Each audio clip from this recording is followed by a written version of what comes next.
To study affairs. देखिए science की जो एनसीईआरटी है, तो एनसीईआरटी में जो भी टॉपिक है उन टॉपिक के सारे एमसीक्यू यहाँ पर हम डिस्कस करेंगे। तो हमारा आज का जो टॉपिक है डाइजेस्टिव सिस्टम, पाचन तंत्र। इस पाचन तंत्र से रिलेटेड हम आज 100 क्वेश्चन यहाँ पर डिस्कस करेंगे। चलिए शुरुआत करते हैं।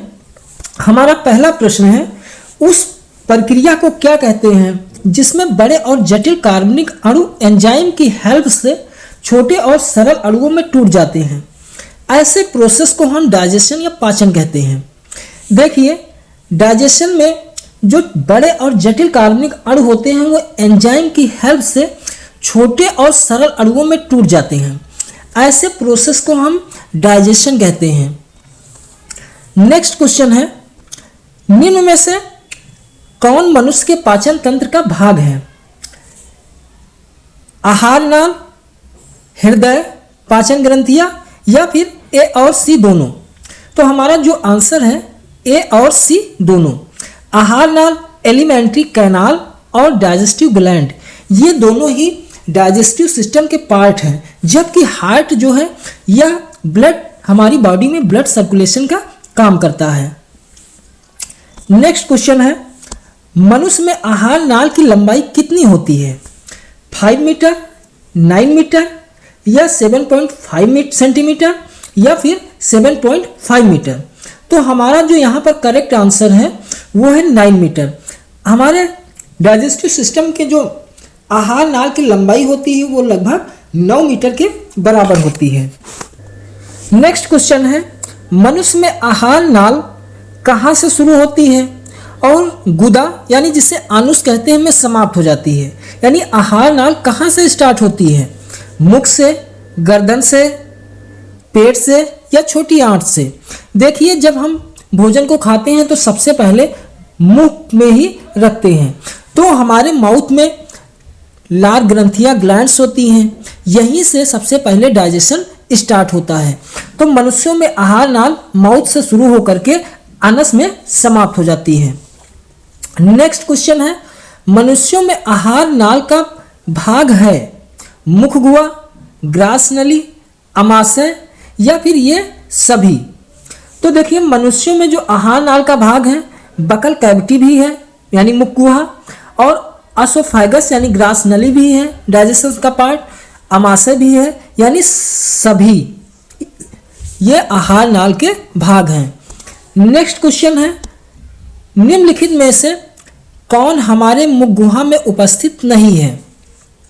टंग यानी जीभ, तीत यानी दांत और रस संवेदी ग्राही या एपिग्लॉटिस? तो इनमें से कौन से हमारे डाइजेशन के पार्ट नहीं हैं? तो ये एपिग्लॉटिस जो है ये मुख गुहा में नहीं है, बाकी जीभ, दांत और जो गैस्ट्री रिसेप्टर्स हैं ये जीभ में होते हैं, ये भी तीनों माउथ में उपस्थित होते हैं। नेक्स्ट क्वेश्चन, जीभ के किस भाग से मीठे स्वाद का पता चलता है? अग्रभाग से, पश्च भाग से, बगल के भाग से या इनमें से कोई नहीं? तो देखिए मनुष्यों की जो जीभ होती है टंग, उसके अग्रभाग से ही मीठे स्वाद का पता चलता है। मनुष्य के दांत कितने प्रकार के होते हैं? मनुष्य के जो दांत होते हैं ट्रिकोडोंट होते हैं या डाइपोडोंट होते हैं या फिर हाइड्रोडोंट या इनमें से सभी तरीके के होते हैं? देखिए मनुष्यों में जो दांत हैं ये सभी तरीके के यानी हाइड्रोडोंट भी होते हैं, हेट्रोडोंट भी होते हैं, डाइपोडोंट और ट्रिकोडोंट भी मनुष्य के दांत के प्रकार होते हैं। नेक्स्ट क्वेश्चन, अगर सोनू के पास दूध के दांत हैं तो इसकी संख्या अधिकतम कितनी हो सकती है? 22, 32, 20 या फिर 32?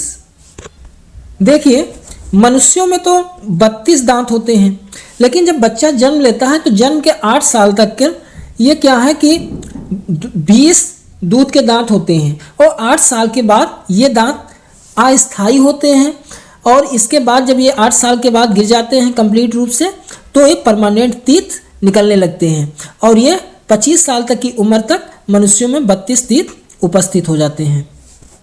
नेक्स्ट क्वेश्चन, एक वयस्क व्यक्ति के दांतों के संबंध में कौन सा कथन सही नहीं है? पहला, अस्थायी दांत होते हैं, स्थायी दांत होते हैं, संख्या में 32 हो सकती हैं और हेड्रोडेंट होते हैं। देखिए, एक वयस्क व्यक्ति है, उसके दांतों के बारे में अगर हम बात करें तो 8 साल के बाद व्यक्ति में जो तीत उगते हैं वो परमानेंट होते हैं, और जो दूध के दांत होते हैं उन्हें अस्थायी दांत कहते हैं, क्योंकि 8 साल तक लगभग सारे दूध के दांत गिर चुके होते हैं और 25 तक पूर्ण तरीके से परमानेंट तीत निकल आते हैं। इसलिए हमारा जो पहला विकल्प है ऑप्शन ए, मनुष्य एक वयस्क व्यक्ति के दांत अस्थायी दांत होते हैं, यह ऑप्शन गलत है। नेक्स्ट क्वेश्चन, दूध के दांत में अनुपस्थित होते हैं इंसाइजर जिन्हें कृंतक कहते हैं, रदनक जिन्हें कैनिन कहते हैं, अग्रचर्वणक प्रीमोलर्स जिन्हें कहते हैं, और मोलर्स। इनमें से कौन से ऐसे होते हैं जो दूध के दांत के समय ये उपस्थित नहीं होते हैं? ऑप्शन सी, अग्रचर्वणक जिन्हें प्रीमोलर कहते हैं, ये दूध के दांत के अंतर्गत नहीं होते, ये परमानेंट तीत होते हैं। नेक्स्ट क्वेश्चन, यदि दंत सूत्र I/2/2 C I/1/1 PM 2/2 और M 3/3 हैं, तो मनुष्यों में इंसाइजर यानी कृंतक दांतों की संख्या कितनी है? Option C, 8। नेक्स्ट क्वेश्चन, मनुष्यों में उन दांतों की संख्या कितनी होती है जो पूरे जीवन काल में एक ही बार निकलते हैं? 8, 4, 12 या फिर 14? Option C, 12। 12 ऐसे दांत होते हैं जो पूरे मनुष्य के जीवन काल में एक ही बार निकलते हैं। नेक्स्ट क्वेश्चन, निम्नलिखित में से कौन मोनोफायोडोंट है?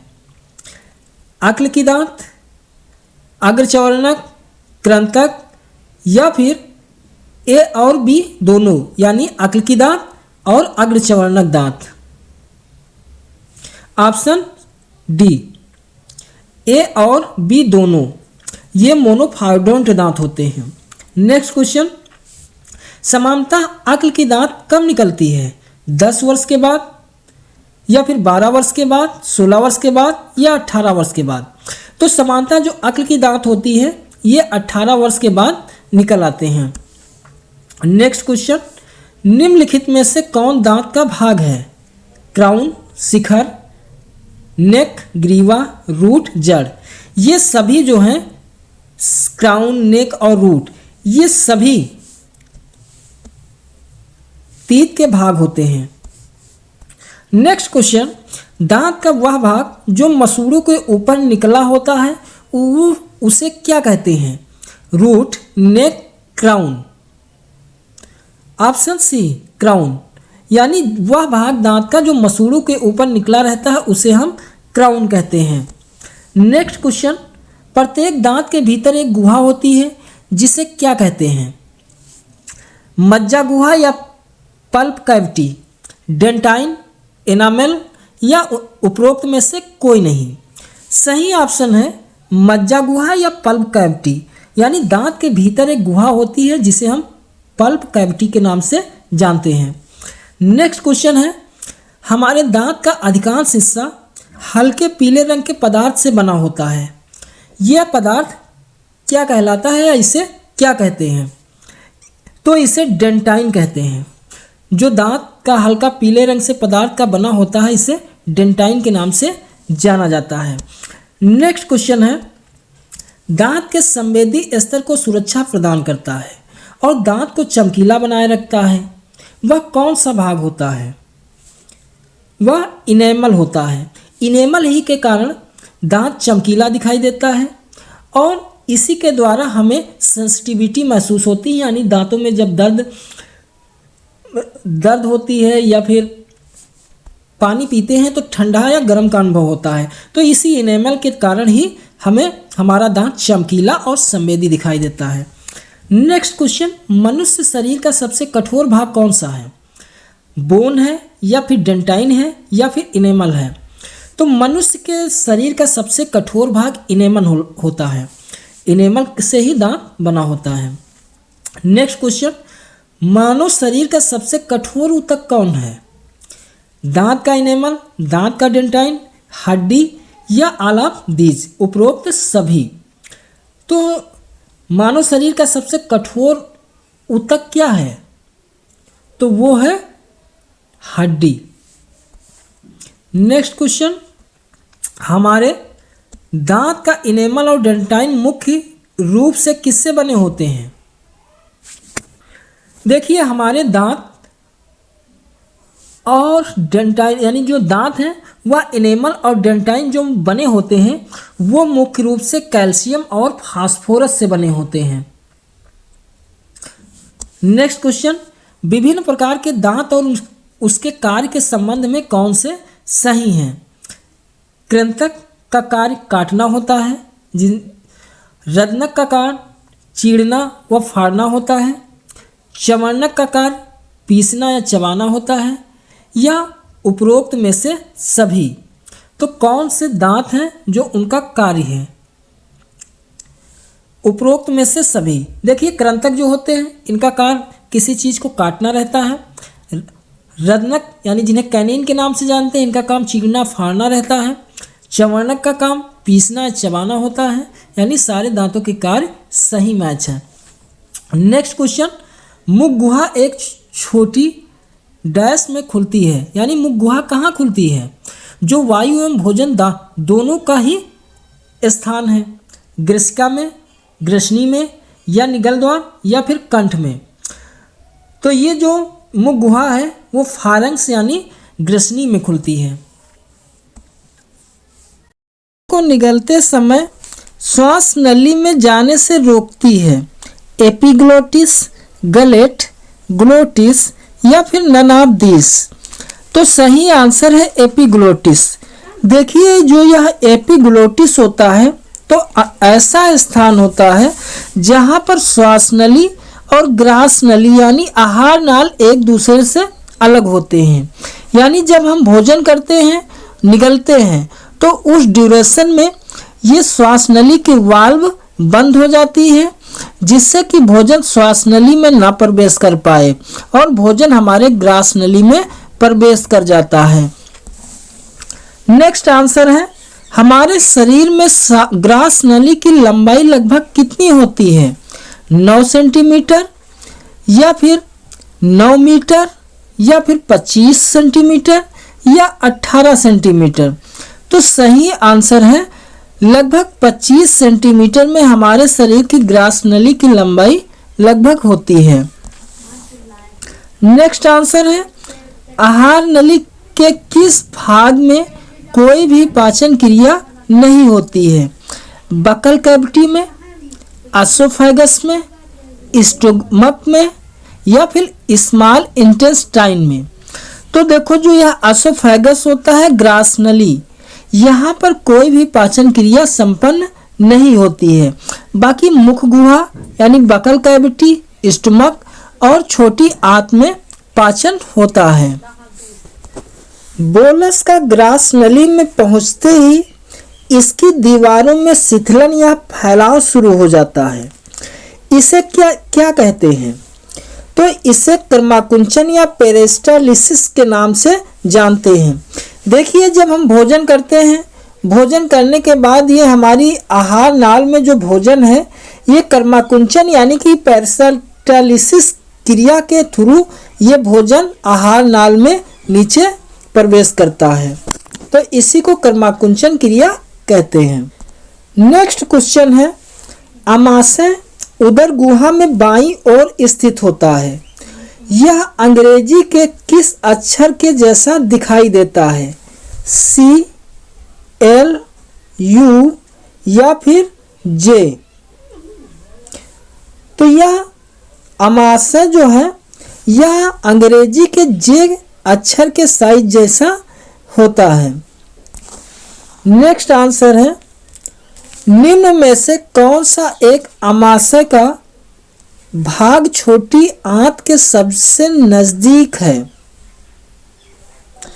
देखिए अमाशय का जो एक भाग है जिसे पायरुलिक कहते हैं, तो यह पायरुलिक भाग जो है यह छोटी आंत के सबसे नज़दीक होता है। नेक्स्ट क्वेश्चन है, जठर ग्रंथि किससे रिलेटेड है? बड़ी आंत से, छोटी आंत से, मुख गुहा से या फिर अमाशय से? सही आंसर है स्टमक यानी अमाशय। देखिए जठर ग्रंथि से जठर रस रिलीज होता है, यह अमाशय में होती है। नेक्स्ट क्वेश्चन है, जठर ग्रंथ क्या रिलीज करता है? एमाइलेज, जठर रस या फिर बाइल या इंसुलिन? देखिए सही आंसर है जठर रस, यानी जठर ग्रंथि जो है यह अमाशय में होती है और इससे गैस्ट्रिक जूस यानी जठर रस स्रावित होता है, जो कि पाचन क्रिया में बहुत ही इम्पोर्टेंट रोल निभाता है। नेक्स्ट क्वेश्चन है, जठर रस के संदर्भ में कौन सा कथन असत्य है? जठर रस अम्लीय प्रकृति का होता है या फिर यह क्षारीय प्रकृति का होता है या फिर यह हल्के पीले रंग का होता है? इसका पीएच जो होता है 1.2 से 3.0 होता है, तो इनमें से कौन सा कथन गलत है? देखिए जो जठर रस होता है यह अम्लीय प्रकृति का होता है, यह क्षारीय प्रकृति में भी होता है और इसका पीएच जो है 1.2 से लगभग 3 होता है, लेकिन यह पीले रंग का नहीं होता है, यानी ये जो ऑप्शन सी है यह जठर रस के संदर्भ में गलत है। सॉरी, जो यह जठर रस है यह हल्के पीले रंग का होता है, लेकिन यह क्षारीय प्रकृति का नहीं होता है।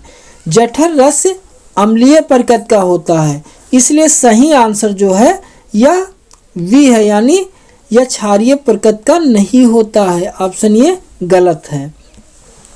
नेक्स्ट क्वेश्चन है, जठर रस किसका मिश्रण होता है? एचसीएल का या फिर म्यूकस का या पेप्सिनोजन का या फिर प्रोनिन का होता है? तो जठर रस में क्या क्या होता है? सही ऑप्शन है D, A B C D, यानी जठर रस में एचसीएल अम्ल होता है, म्यूकस भी होता है, पेप्सिनोजन भी होता है और प्रोरेनिन भी होता है। चलिए चलते हैं अपने नेक्स्ट क्वेश्चन की तरफ। जठर रस में श्लेष्मा या म्यूकस का स्राव जठर ग्रंथि के किस कोशिका के द्वारा होता है? ऑप्शन गालबेट कोशिका, ऑप्शन बी ऑन्जेटिक कोशिका, ऑप्शन सी पेक्टिक कोशिका, ऑप्शन डी बेसल कोशिका। सही ऑप्शन है गालबेट कोशिका, यानी जठर रस में श्लेष्मा या म्यूकस का जो स्राव होता है वह जठर रस के गालबेट कोशिका के द्वारा ये इसका रिलीज किया जाता है।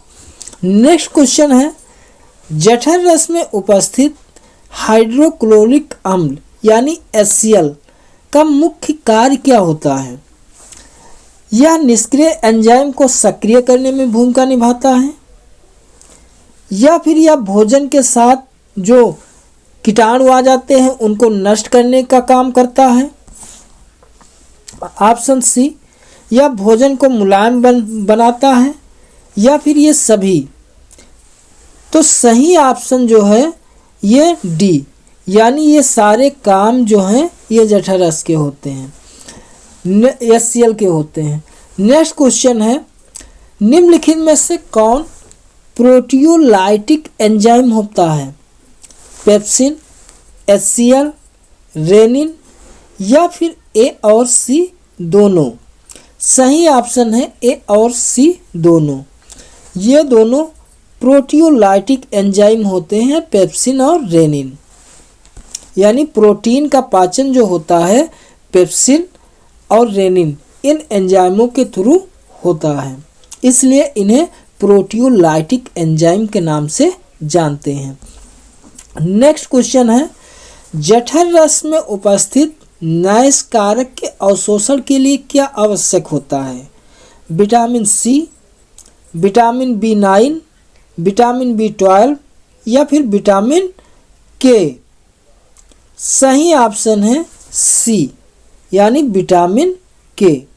देखो जो यह विटामिन के है, यह जठर रस में जो नैश कारक होते हैं उनके अवशोषण के लिए अहम भूमिका निभाता है। क्वेश्चन नंबर नेक्स्ट है 40। अमाशय भोजन में किसका अमाशय में भोजन जो होता है कितनी देर तक इसका संग्रहण करता है? 1 से 2 घंटे, 2 से 3 घंटे, या फिर 3 से 4 घंटे, या फिर 4 से 5 घंटे। तो अमाशय में जो भोजन है ये लगभग 4 से 5 घंटे तक ठहरता है। उसके बाद यहाँ पर पाचन जब हो जाता है तो भोजन आगे की ओर कर्माकुंचन क्रिया के थ्रू बढ़ जाता है। नेक्स्ट क्वेश्चन है,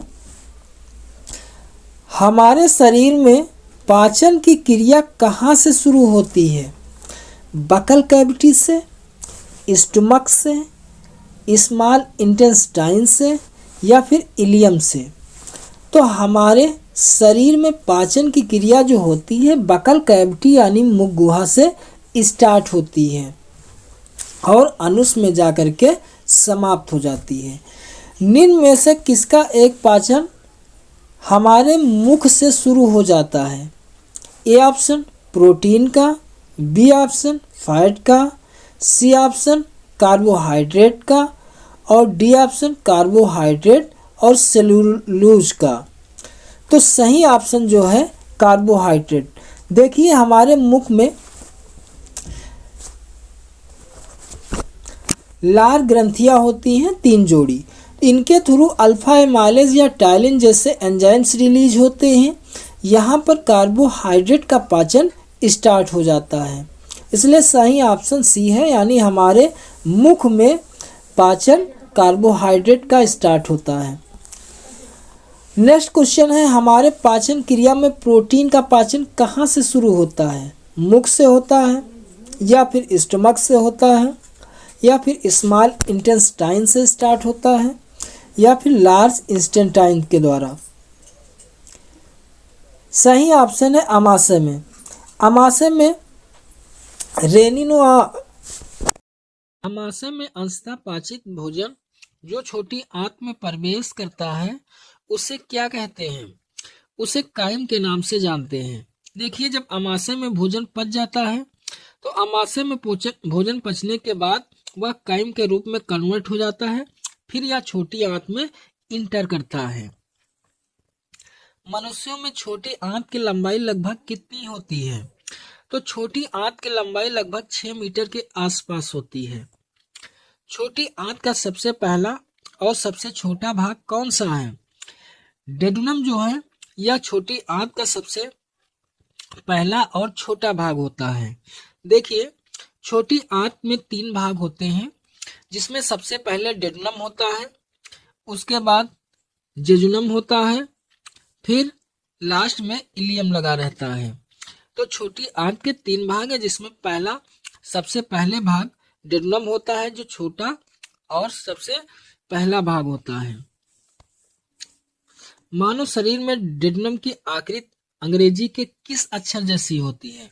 तो यह अंग्रेजी के सी अक्षर के साइज के जैसा दिखाई देता है। मानव शरीर में खाना का सबसे अधिक पाचन कहाँ पर होता है? स्टमक में, लार्ज इंटेस्टाइन में, या स्मॉल इंटेस्टाइन में, या बकल कैविटी में? तो भोजन का सबसे अधिक जो पाचन होता है वह स्मॉल इंटेस्टाइन यानी छोटी आंत में होता है। आहार नाल का सबसे लंबा भाग क्या है? तो आहार नाल का सबसे लंबा भाग छोटी आंत है। मानव शरीर में पाचन की क्रिया कहाँ पर समाप्त हो जाती है? मानव शरीर में पाचन की क्रिया स्मॉल इंटेस्टाइन यानी छोटी आंत में समाप्त हो जाती है। छोटी आंत का सबसे लंबा भाग कौन सा है? छोटी आंत का सबसे लंबा भाग इलियम होता है।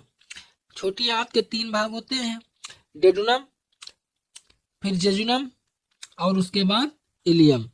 डेडुनम सबसे छोटा होता है और इलियम सबसे बड़ा होता है। छोटी आंत में उपस्थित बिलाई का मुख्य कार्य क्या होता है? अवशोषक सतह को बढ़ाना, अवशोषण सतह को कम करना, वसा को पचाना या फिर प्रोटीन को पचाना। तो इनमें से कौन सा कार्य छोटी आंत का है? अवशोषक सतह को बढ़ाना। देखिए जो स्मॉल इंस्टेंटाइन होती हैं तो उसकी सतह पर ये ऐसे ऐसे बिलाई होते हैं। बिलाई का मुख्य कार्य होता है कि ये अवशोषक सतह को बढ़ा देते हैं, जिससे कि जो मुख्य पोषक तत्व हैं ये हमारे मसल्स के द्वारा अवशोषित होकर के ये ब्लड में मिल जाते हैं, जिससे बॉडी को या सेल्स को ऊर्जा मिलती है। छोटी आंत में एंजाइम की सक्रियता के लिए किसकी आवश्यकता होती है? उदासीन माध्यम की, अम्लीय माध्यम की या क्षारीय माध्यम की या नन ऑफ दीज। तो देखिए छोटी आंत में एंजाइम की सक्रियता के लिए क्षारीय माध्यम की आवश्यकता होती है। बड़ी आंत का कौन सा भाग छोटी आंत इलियम से जुड़ा होता है? रेक्टम, कोलम या सीकम। तो सीकम जो होता है यह बड़ी आंत का भाग है जो छोटी आंत के अंत में इलियम से जुड़ा रहता है। अवशेषी अंग अपेंडिक्स, जिसकी रचना एक उंगली जैसी होती है, किसका भाग है? यानी अपेंडिक्स हमारी बॉडी में ये एक अवशेषी रंग के रूप में है, तो ये किसका भाग है? बड़ी आंत के सीकम का भाग है। इसका कोई काम नहीं रहता। पहले यह लोगों में जो अपेंडिक्स होती थी यह सेलुलोज के पाचन के लिए होती थी, लेकिन जैसे जैसे मानव का विकास हुआ लास्ट में सेलुलोज के पाचन के रूप में अब जरूरत बॉडी में नहीं, तो यह अवशेषी अंग के रूप में हमारे शरीर में विद्यमान है। भोजन को वापस बड़ी आंत से छोटी आंत में जाने से कौन रोकता है? इलियोसिकल वाल्व पाए जाते हैं, यानी भोजन को वापस बड़ी आंत से छोटी आंत में जो इलियोसिकल वाल्व हैं ये बंद हो जाते हैं, जिससे छोटी आंत में नहीं पहुंच पाता है।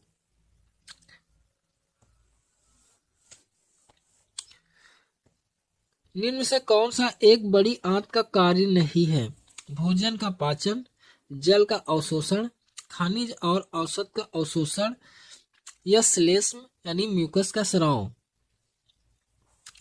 भोजन का पाचन ये बड़ी आंत का कार्य नहीं है, बाकी जल का अवशोषण करता है, खनिज और औषध का भी अवशोषण करता है, श्लेष्म म्यूकस का भी ये स्राव करता है, जबकि भोजन का पाचन लार्ज इंटेस्टाइन में नहीं होता है। पाचन की प्रक्रिया में अपचित और अनअवशोषित पदार्थों को क्या कहते हैं? बोलस, काइम, मल या नन ऑफ दीज। तो इसको मल कहते हैं, फेकल।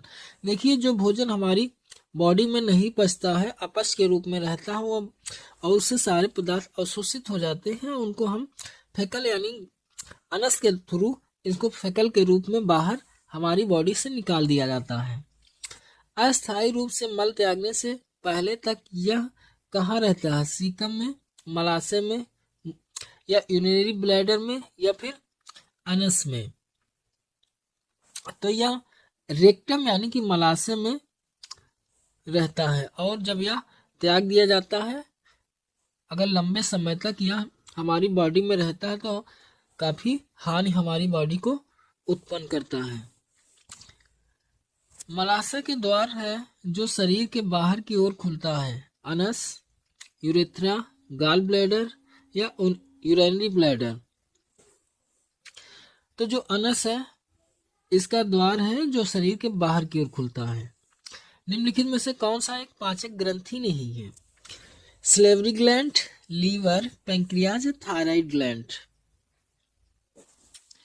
तो पैंक्रियाज ग्लैंड जो है अग्नाशय इसके द्वारा अग्नाशयी रस निकलता है जो कि पाचन में हेल्प करता है। सलेवरी ग्लैंड जो होती हैं इनसे अल्फा माइलेज से टालिन एंजाइम्स रिलीज होता है जो कार्बोहाइड्रेट के पाचन में हेल्प करता है। लीवर भी हेल्प करता है, लेकिन जो ये थायराइड ग्लैंड है ये पाचन में हेल्प नहीं करती हैं, इसलिए थायराइड ग्लैंड पाचक ग्रंथि में कोई भी सहायता नहीं करती हैं।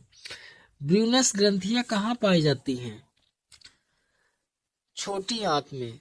ब्रूनस जो ग्लैंड होती हैं ये स्मॉल इंटेस्टाइन में पाई जाती हैं। प्रोटीन और वसा का पाचन कहाँ पर नहीं होता है? डिडनम में, स्टमक में, बकल कैविटी या ऑल ऑफ दिस?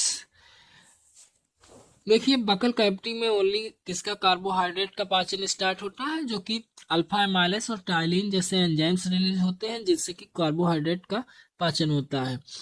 लेकिन प्रोटीन और वसा का पाचन ये बकल कैविटी में नहीं होता है। एक समान व्यक्ति में प्रतिदिन कितना लार बनता है? 0.5 लीटर, 1 लीटर या 1.5 लीटर या फिर 3 लीटर? लगभग 1.5 लीटर यानी 1.5 लीटर के आसपास एक समान व्यक्ति में प्रतिदिन लार बनता है।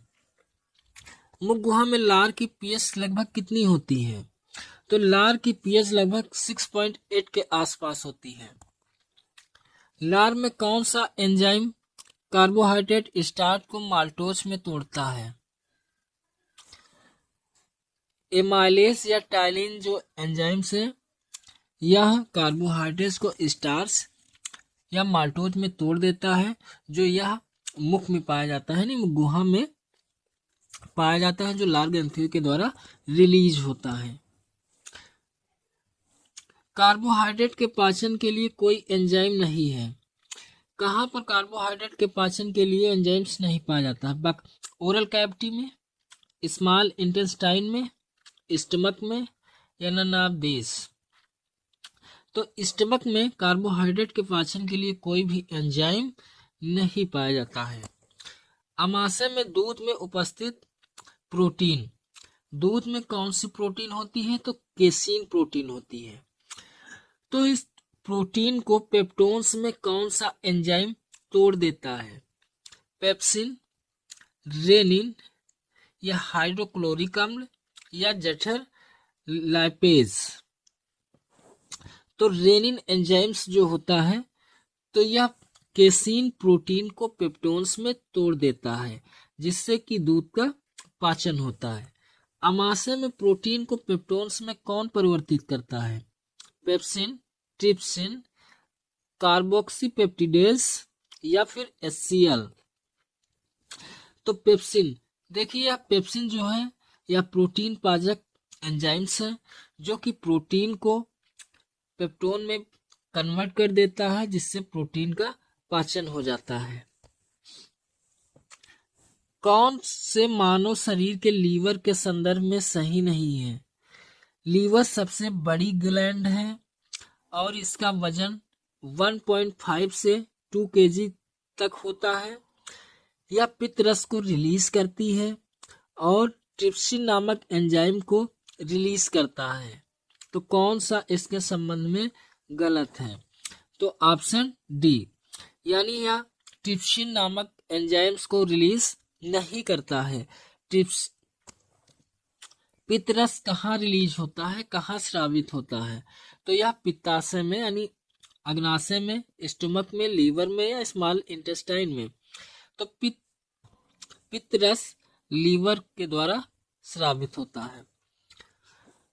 यकृत द्वारा स्रावित पित्तरस स्थायी रूप से कहाँ संचित रहता है? तो यह गाल ब्लैडर यानी पित्ताशय में संचित रहता है। मनुष्य में पित्त के संदर्भ में कौन सा सही नहीं है? पित्त का पीएच 6.7 से 8.4 होता है। यह प्रतिदिन 600 ml से 1 लीटर तक बनता है। इसके पास कोई एंजाइम नहीं होता है। यह वसा का पायसीकरण नहीं करता है।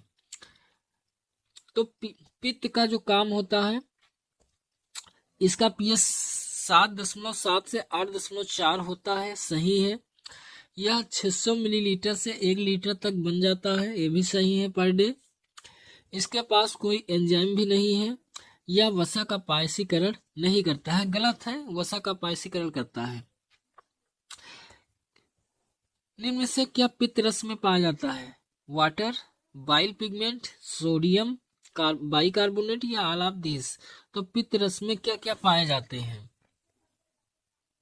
सभी चीजें पित्त रस में। वाटर होता है, बाइल पिगमेंट भी होता है जो पीले कलर का होता है, सोडियम बाइकार्बोनेट भी पाया जाता है, यानी सारी चीजें इसमें पाई जाती हैं। निम्न में से किसमें बिल्रुबिन नामक वर्णक पाया जाता है? जठर रस में, पित्त रस में, आंत रस में या फिर अग्नाशय रस में। तो किसमें बिल्रुबिन पाया जाता है?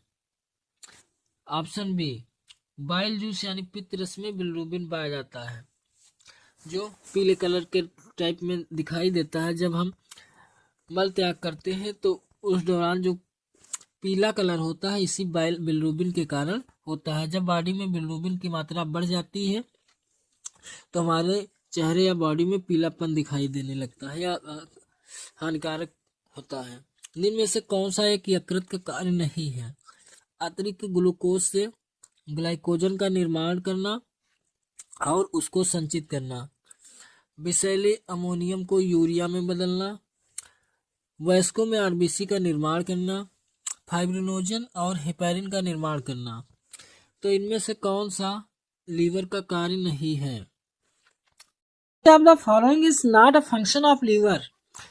इनमें से कौन सा एक लीवर का कार्य नहीं है? अतिरिक्त ग्लूकोज से ग्लाइकोजन का निर्माण करना और उसको स्टोर करना, ये तो बिल्कुल लीवर का फंक्शन है।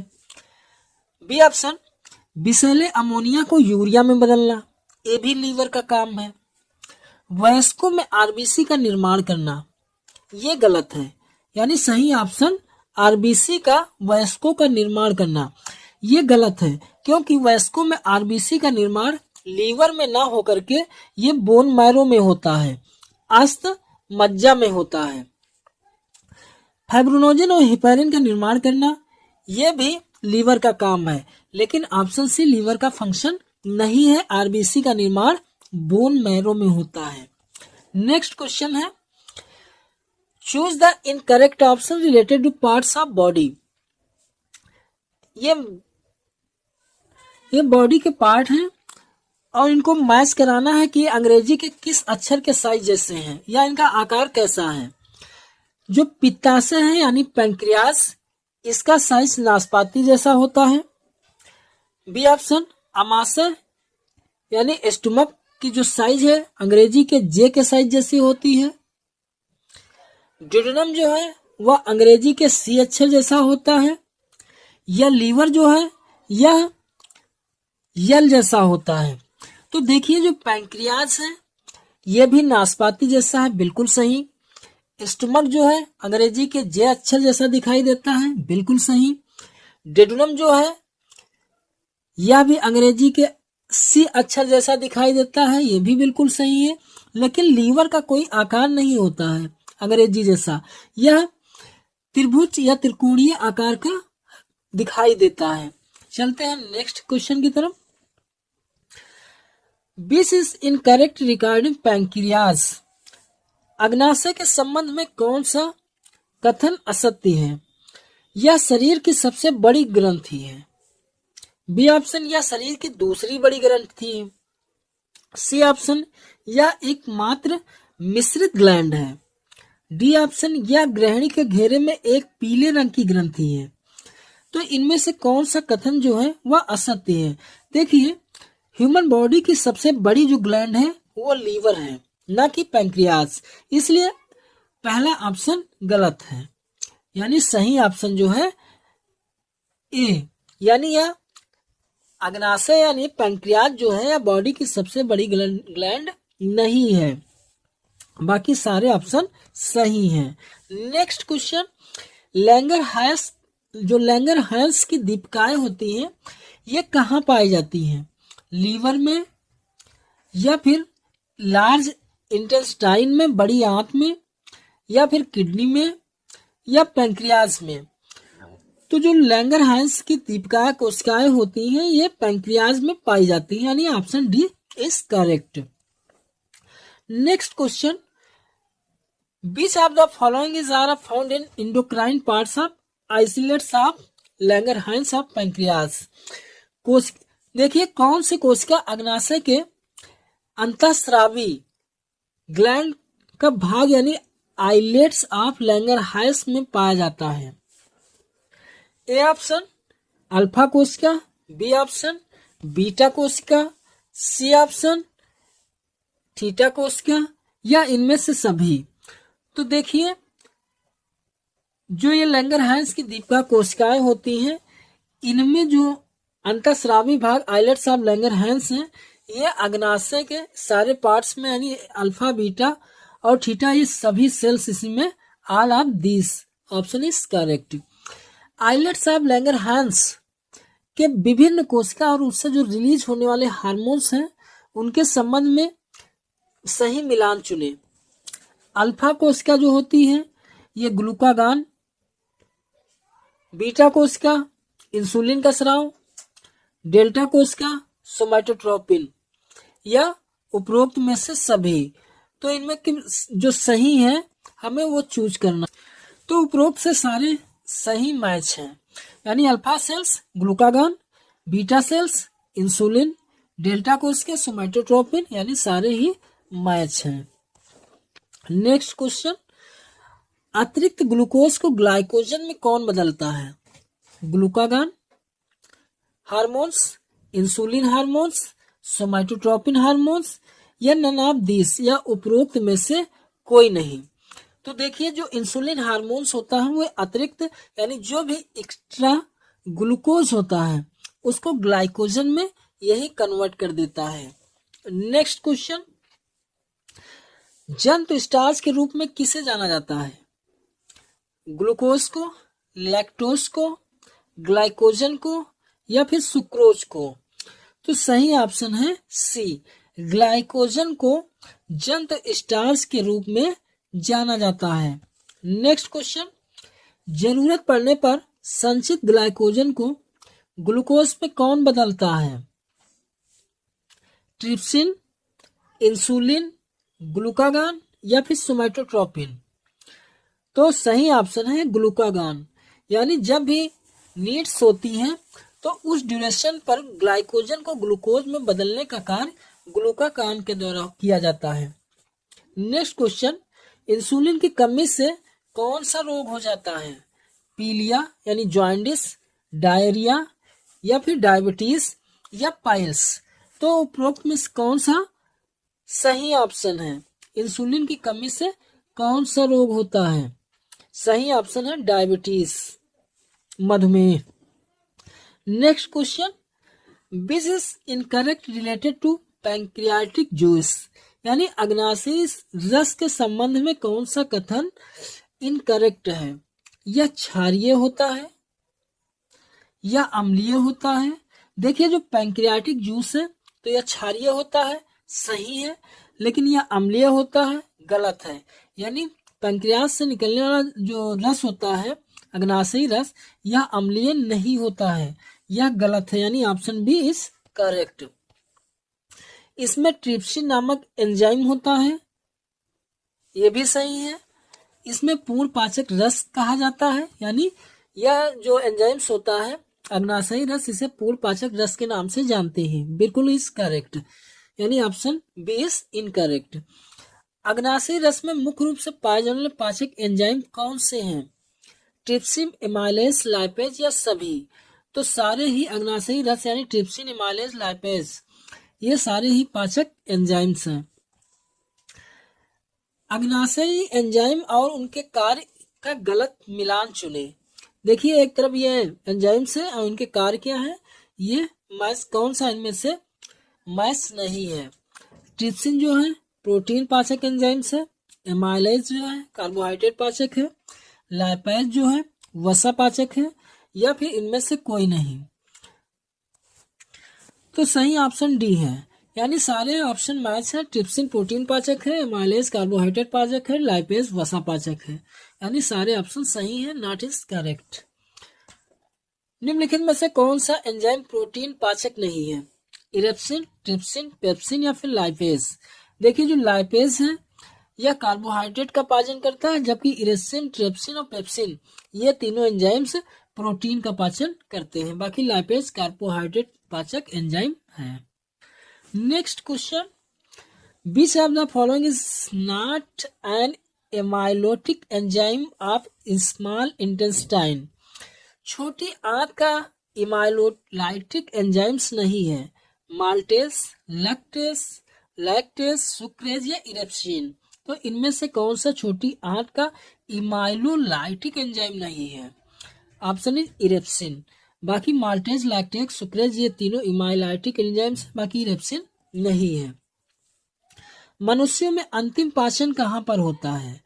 Where does the final digestion take place in humans. सही ऑप्शन है छोटी आंत, यानी स्मॉल इंटेस्टाइन में सबसे लास्ट में पाचन होता है। यहीं से पाचन होने के बाद अनस के द्वारा जो भी मल होता है उसको बॉडी से बाहर निकाल दिया जाता है। नेक्स्ट क्वेश्चन, उस नलिका को किस नाम से जानते हैं जिसे पित्त रस और अग्नाशयी रस दोनों एक साथ आकर छोटी आंत के डेडुनम में पहुंचते हैं? वह the tube from which both bile juice and pancreatic juice come together and reach in the duodenum of small intestine.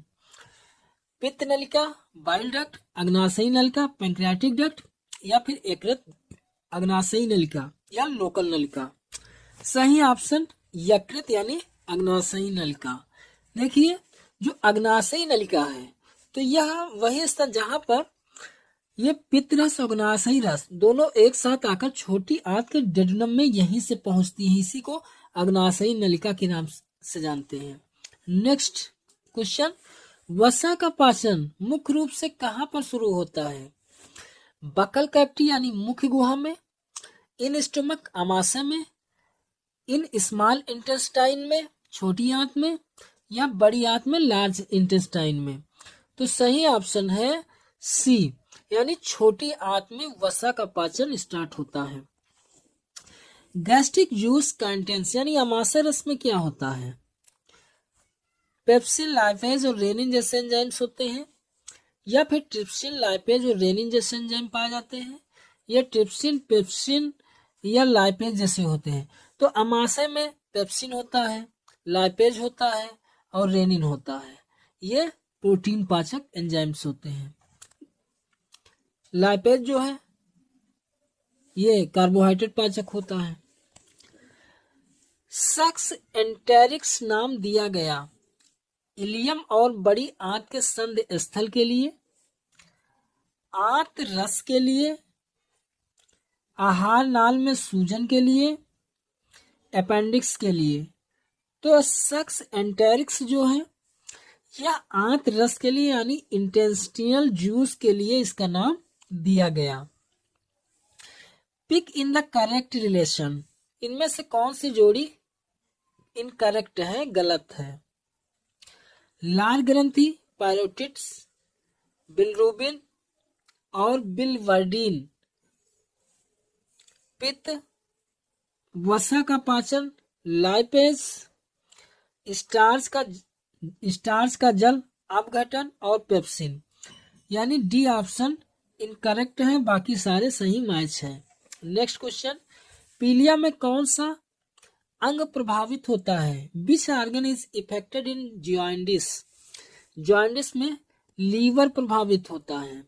यानी जब ब्लड में, बॉडी में बिलिरुबिन की मात्रा बढ़ने लगती है उस ड्यूरेशन में हमारा शरीर पीला दिखाई देने लगता है और ऐसे में ब्लड कमी होने लगती है। इसी को जॉइंडिस के नाम से जानते हैं।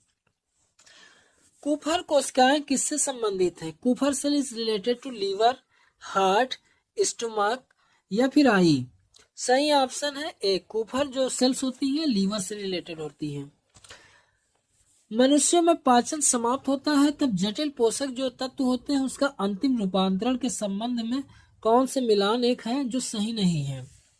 वसा, वसा, वसीयम और ग्लिसरॉल प्रोटीन, अमीनो अम्ल, कार्बोहाइड्रेट, ग्लूकोज, फ्रक्टोज और गैलेक्टोज में कन्वर्ट होते हैं।